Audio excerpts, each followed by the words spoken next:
Do you want to just start by explaining how you came to Fresno? Are you from here? I came here when I was in elementary school. Okay. The last year of elementary school to Del Mar. I did all of my schooling here, including college, where I got something called the Houston Sunderland Memorial Prize, which was a scholarship that paid for my entire time there, and everything else in my life. For 4 years, I had a free ride. It was bad.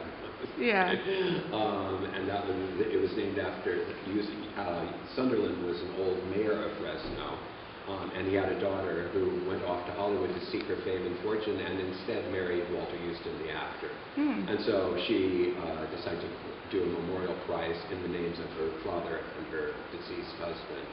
And I was the first recipient of it, and it was just an enormous amount of money. I mean, it was the third largest scholarship at Fresno State. Why did you stay in Fresno? Right after college, I traveled in Europe for about a year, and then I moved to Boston for 3 years, where I lived and worked as a commercial artist and a regular artist. I had a studio as well. And then I lived in Marin for 2 years, and in Berkeley for 2 years, and in Los Angeles for 2 years, and several other places that I can't even remember anymore. And then came back to Fresno about 15 or 20 years ago, I think it was. Can you describe the art that you do? It has changed through the years somewhat, but my MO these days, on the drawings that I do, and this show is mostly ink drawings, colored and black ink drawings, is that I scribble on a piece of paper. I try not to even look at the paper while I'm doing it, and recently I've even started taking 3 or 4 colored pens all at the same time and scribbling on the paper, but I try to watch television or something while I'm doing it, so I'm not thinking too much about scribbling. And then when I am done scribbling enough, I look at the paper and see where the image seems to be to me, and I bring it out and leave the other stuff go. So on my drawings, you often will see this fine tracery of lines, which are the lines that I decide to not accentuate. But it gives a kind of a background scribble look to the whole thing. But the pieces themselves become very distinct. Yeah. Do you want to talk a little bit about the art scene in Fresno? I have some kind of critical things to say about it. It seems to me that when I was 19 years old and going to college, and Fresno was about 300,000 instead of 500,000 people, that it was a far, far more sophisticated city than it is now. Still, it's a shame that in a city the size of Fresno that we don't have a more vibrant art scene. Kansas City, which is a similarly sized city, has a world-class art scene in it. And Denver too. I mean, these are places that you read about in the art books and stuff, the museums that they have. There's no reason why Fresno, with its tremendous wealth from agribusiness, shouldn't have similar institutions, but they don't.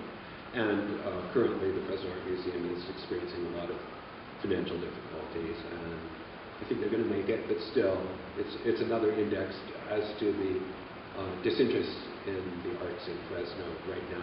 I think with the revitalization of downtown, that's going to change to a great extent. Galleries like this, and of course there's the Fig Tree Gallery and all that whole group of galleries over there on the other side of downtown. Yeah. And I mean, there's great things being done, and there's great shows, but it's not as vibrant as it once was. Yeah. Do you think that the art hop has helped? Yes. And since this gallery is so beautiful, we have a tremendous turnout, usually 300 to 500 people on Art Hop night. Yes, I think that was a great institution. That is getting the people who are interested in not just culture, but kind of community. How do you think you fit into all of it?